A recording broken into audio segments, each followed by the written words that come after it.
జై శ్రీరామ్. శ్రీమాత్రే నమః. శ్రీ గురుభ్యో నమః. 2026 సంవత్సరం జూలై నెల యొక్క మాస ఫలితాలు. ఈ జూలై నెలలో గోచారంలో ఉన్న గ్రహ గమనాలు ఏ విధంగా ఉన్నాయి? వృషభ రాశిలో మంగళ సంచారం ఈ మాసం మొత్తం కూడా మంగళ సంచారం వృషభ రాశిలో ఉంటుంది. రవి సంచారం మిథున రాశిలో 16వ తారీఖు వరకు కూడా మిథున రాశిలో రవి సంచారం ఉంటుంది. 17వ తారీఖు నుంచి ఆయన కర్కాటక రాశిలోకి ఆయన సంచారం సాగిస్తారు. అప్పుడే మనకి ఇంకా దక్షిణాయన పుణ్యకాలం కూడా ప్రారంభం అవుతుంది. అప్పటి నుంచి బుధుడు వక్రగతిలో ఉన్నాడు కాబట్టి ఈ నెలలో ఆయన సంచారము కర్కాటక రాశి మిథున రాశిలో ఆయన సంచారం ఉంటుంది. శుక్రుడు ఈ వారం మొదట్లో 5వ తారీఖు వరకు 4వ తారీఖు వరకు కర్కాటక రాశిలో సంచారం చేస్తూ 5వ తారీఖు నుంచి ఆయన సంచారాన్ని సింహరాశిలో ఉంటుంది. ఆయన సంచారం సింహరాశి, శుక్రాచార్యుల వారి సంచారం సింహరాశిలో ఉంటుంది. గురు భగవానుడు సంచారము కర్కాటక రాశిలో ఉంది. సింహరాశిలో కేతుదేవుని సంచారము, కుంభరాశిలో రాహుదేవుని సంచారము, ఆఖరిదైన మీనరాశిలో శనేశ్వరుని సంచారము. శనేశ్వరుడి సంచారము ఈ మాసం చివర్లో ఆయన వక్రగతిలోకి వెళ్తున్నారు. ఇదే ఈ వారం యొక్క గోచారంలో ఉన్న గ్రహస్థితులు. ఇది ఈ మాసము గోచారంలో ఉన్న గ్రహస్థితులు. ఈ మాసంలో ఉన్న ఈ గోచార గ్రహస్థితుల్ని అనుసరించి ఎలాంటి ఫలితాలు ద్వాదశ రాశుల వాళ్ళకి, ద్వాదశ లగ్నాల వాళ్ళకి ఉండబోతున్నాయి. అలాగే ఈ మాసము గోచారంలో గ్రహ గమనాలు ఎలాగున్నాయి అంటే మంచి స్థానాల్లో ఉన్నాయా, ఏదైనా జాగ్రత్తలను సూచిస్తున్నాయా, ఏదైనా శుభత్వాన్ని సూచిస్తున్నాయా? ప్రత్యేకాంశం ఏంటంటే గోచారంలో ఈ మాసం చివరిలో శనేశ్వరుడు వెళ్ళడం. దీని మీద మళ్ళీ మనం సపరేట్ గా ఒక వీడియోలో నేను చెప్తాను ఎలా ఉంటుంది అనేది.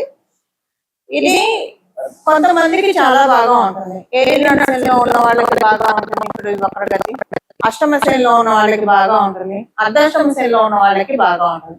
ఒక రిలీవింగ్ ఫ్యాక్టర్ అనుకోండి ఈ ఏలినాడు శని, అష్టమ శని, అర్ధాష్టమ శనిలో ఉన్న వాళ్ళకి. అది ఈ మాసం చివరి నుంచి స్టార్ట్ అవుతుంది. అలాగే కంటక శనిలో ఉన్న వాళ్ళకి కూడా ఈ పాయింట్ వర్తిస్తుంది. ఇది మోస్ట్ స్పెషల్ అంశము గోచారంలో. ఇంకొకటి ఏంటంటే మనందరికి తెలిసిన దేవగురువు అయిన బృహస్పతి కర్కాటక రాశిలో ఆయన సంచారము, రవి కూడా ఈ మాసం మధ్యలో కర్కాటక రాశిలోకి రావడం, అన్ని మాసాల్లోకెల్లా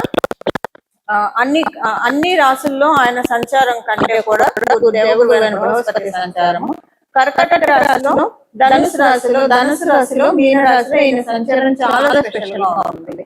ఇప్పుడు ఇది ఈయన సమక్షంలో సూర్యనారాయణ మూర్తి కర్కాటక రాశిలో ప్రవేశం అంటే దక్షిణాయన పుణ్యకాలం ప్రారంభం అవుతుంది. ఇది చాలా మంచిది.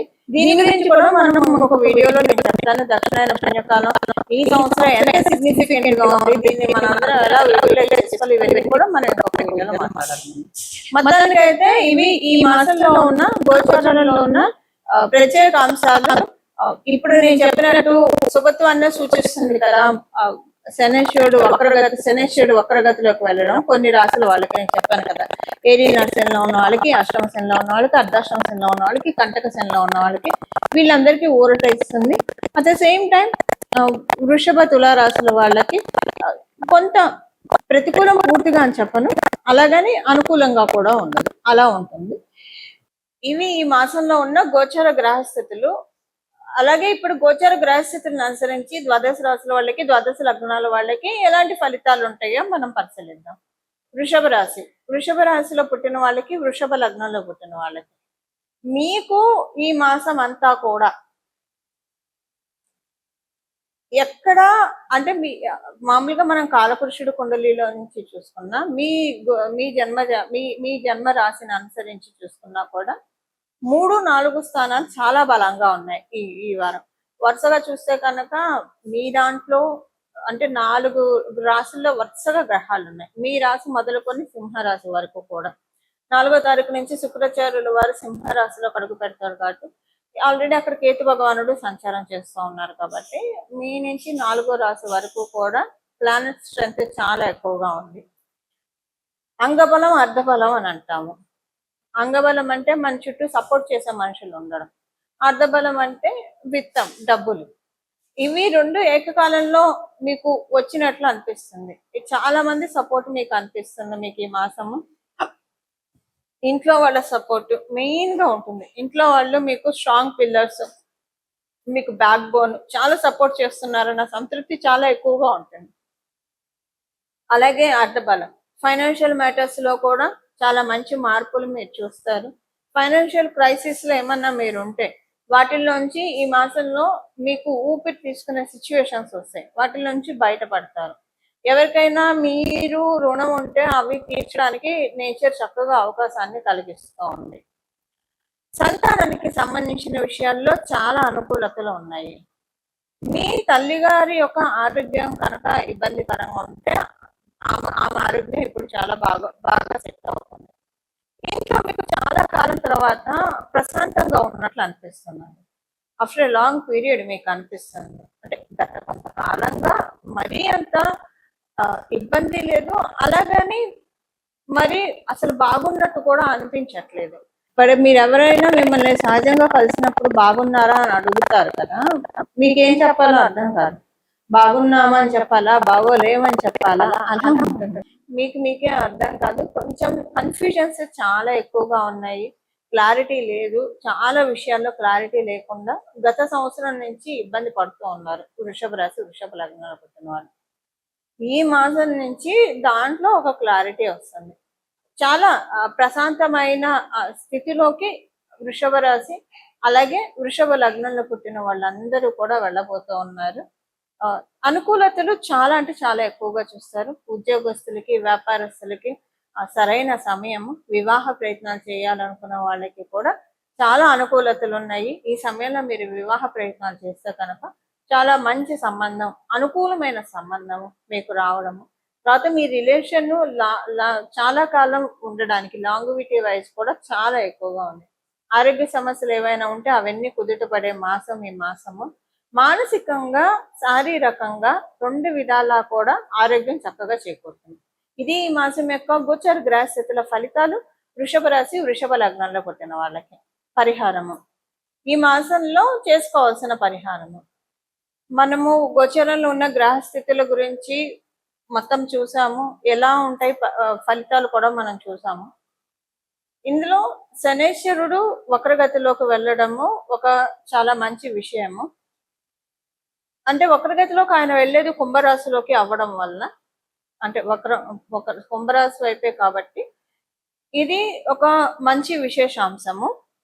అందువల్ల దీనిలో అన్ని బ్లెస్సింగ్స్ తీసుకోవడానికి, శనేశ్వరుడు బ్లెస్సింగ్స్ తీసుకోవడానికి, అందున ప్రత్యేకించి ఏలినాడు శని ఉన్న వాళ్ళు, అష్టమ శని ఉన్న వాళ్ళు, అర్ధాష్టమ శని ఉన్న వాళ్ళు, కంటక శని ఉన్న వాళ్ళకి ఇప్పుడు అది ఎవరెవరో నేను చెప్తాను.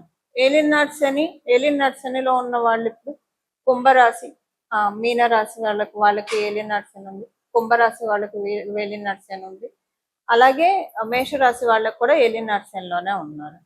అర్ధాష్టమ శనిలో ఉన్న వాళ్ళు ఎవరు? ధనుసు రాశి వాళ్ళు. అష్టమ శనిలో ఉన్న వాళ్ళు సింహరాశిలో ఉన్నవాళ్ళు. కంటక శని ఎవరికి ఉంది? మిథున రాశిలో ఉన్న వాళ్ళకి. సో ఈ రాశుల్లో ఉన్న వాళ్ళకి కావచ్చు, లేదా ఇప్పుడు నేను చెప్పిన రాశులు లగ్నాల్లో ఉన్న వాళ్ళకి అష్టమ శని, అర్ధాష్టమ శని, ఏలినాడు శని, కంటక శని ఇవన్నీ ఉన్నాయి. ఇది దీంట్లోంచి ఇప్పుడు బయటపడటానికి మంచి సమయము. అంటే తర్వాత ఇప్పుడు ఏలినాడు శని కుంభరాశి వాళ్ళకి అయిపోతుంది అనుకోండి నెక్స్ట్ ఇయర్, కానీ మీనరాశి వాళ్ళకి ఉంటుంది, మేషరాశి వాళ్ళకి ఉంటుంది, తర్వాత నెక్స్ట్ ఇయర్ వృషభ రాశి వాళ్ళకి కూడా స్టార్ట్ అవుతుంది. ఇది ఏంటంటే దీంట్లోంచి ఇంకా మీనరాశి వాళ్ళు, అంటే అర్ధాష్టమ శని, అష్టమ శని ధనుసు రాశి వాళ్ళకి, సింహరాశి వాళ్ళకి కూడా అయిపోతుంది, కంటక శని మిథున రాశి వాళ్ళకి అయిపోతుంది. సో మేజర్ గా మీనరాశి వాళ్ళకి, మేషరాశి వాళ్ళకి ఇప్పుడు ఇది ఒక మంచి ఆపర్చునిటీ అందరికీ కూడా. ఇప్పుడు శనేశ్వరుడు యొక్క అనుగ్రహాన్ని పొందడానికి ఇబ్బందులు లేకుండా, కర్మకారకుడు కాబట్టి మనకి సమన్యాయం చేసే గ్రహం కూడా, అన్ని గ్రహాలు సమన్యాయం చేసిన సాటర్న్ కొంచెం ప్రతిదీ కూడా లెక్కలు కరెక్ట్ గా తెలుస్తారు కాబట్టి మనం చేసుకోవాల్సిన శనేశ్వరుడికి సంబంధించిన పరిహారమే చేసుకోవాలి.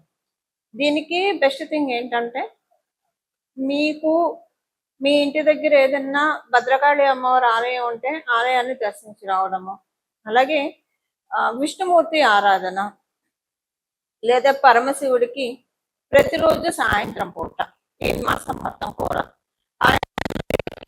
చేసుకోవడము లేదా మీరైనా సరే అభిషేకం చేసి రావడము, ఈ మూడిట్లో ఏదైనా చేయవచ్చు.